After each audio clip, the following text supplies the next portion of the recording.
నీట్గా ప్లాన్ చేసుకున్నారు, నీట్గా ఇచ్చేశారు. ఇంకా సెటిల్ చేసేద్దాంలే తనకి ఇప్పుడు, ఎందుకంటే ఏమీ హెల్ప్ లేకుండా ఉన్నాను కదా, సెటిల్ చేసేద్దాము తనకి, మనీ ఏదైనా ఇచ్చేస్తే సెటిల్ అయిపోతుంది అనుకున్నారు.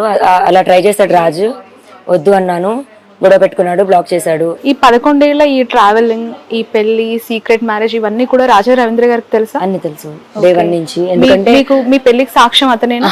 లేదు, ఓకే. ఎందుకంటే అతను మేము స్టార్ట్ చేసిన 4-5 years తర్వాత మాకు పరిచయం అయ్యాడు.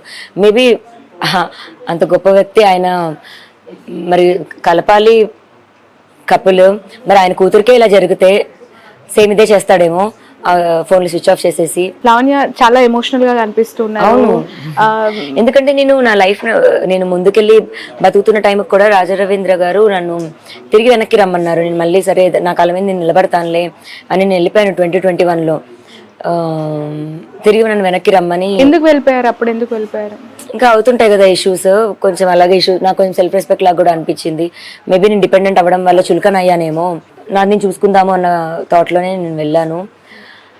బట్ వెనక్కి పిలిచారు ఆయన. మరి అప్పుడు ఆ రోజు నన్ను పిలిచినప్పుడు నేను వచ్చాను అన్నమాట, కాదనకుండా. అప్పుడు తిరిగి వచ్చినప్పుడు కూడా మీకు పెళ్లి చేసుకోవాలి, ఈ ఇష్యూస్ జరుగుతున్నాయి కదా, ఒక ఒప్పందం జరగాలి, హిందూ మ్యారిటల్ లైఫ్ మనం మెయింటైన్ చేయాలని అనిపించలేదా మీకు? డెఫినెట్గా అనిపించింది. కాకపోతే పెళ్ళి అనుకున్న కాన్సెప్ట్ కూడా మనం పెట్టుకున్నదే కదా, ఆ పాయింట్లో కూడా బాగానే ఉంది. మా రిలేషన్ కన్నదైతే ఏం ప్రాబ్లం అవ్వలేదు. సో లాక్డౌన్ 2 సంవత్సరాలు అయిపోయింది. దాని తర్వాత నేను సెటిల్ అయ్యాక చేసుకుందామనో ఇంకా వెళ్తూ వచ్చింది అది, ఇంకా అంతే. Okay. What exactly Raj Tarun Lavanya, తను మీరు చూసినప్పుడు ఉన్న రాజ్ తరుణ్ ఎలా కనిపించారు? ఈ ట్రావెల్ నెస్ట్లో ఇప్పుడు మీకు కనిపిస్తున్న రాజ్ తరుణ్ ఏంటి?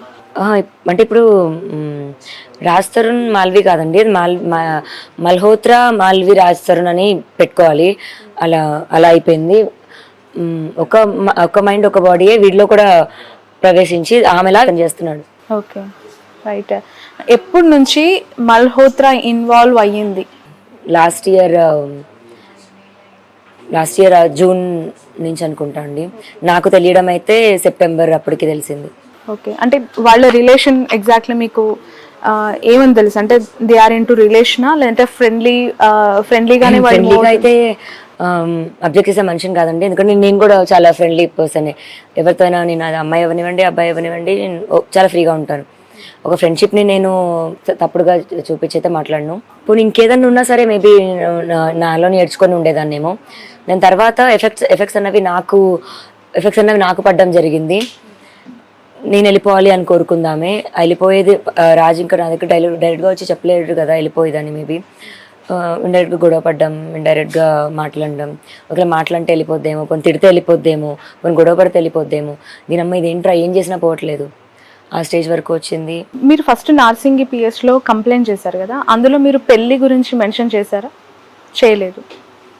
అంటే ఇప్పుడు సాక్ష్యం అతను లేదు అని చెప్తున్నప్పుడు, పెళ్ళి కాలేదు అన్నప్పుడు అది నాకు అగెయిన్స్టే అవుతుంది, టు బి హానెస్ట్. సో కలిసి ఉన్నాము, రిలేషన్షిప్లో ఉన్నాము అన్నది నేను చెప్పాను. అండ్ ఇంకా బట్ ఆ రోజు మీరు చెప్పిన వన్ మోర్ వాల్యుబుల్ థింగ్ ఏంటంటే, మీకు తర్వాత మళ్ళీ ప్రాబ్లమేటిక్గా అయ్యింది. నా దగ్గర ఎలాంటి ఆధారాలు లేవు అని చెప్పి మీరు చెప్పడం జరిగింది. బట్ ఈరోజు మీరు దాదాపు 200 పైచిలకు ఆధారాలు సమర్పించాను అని చెప్పడం జరిగింది.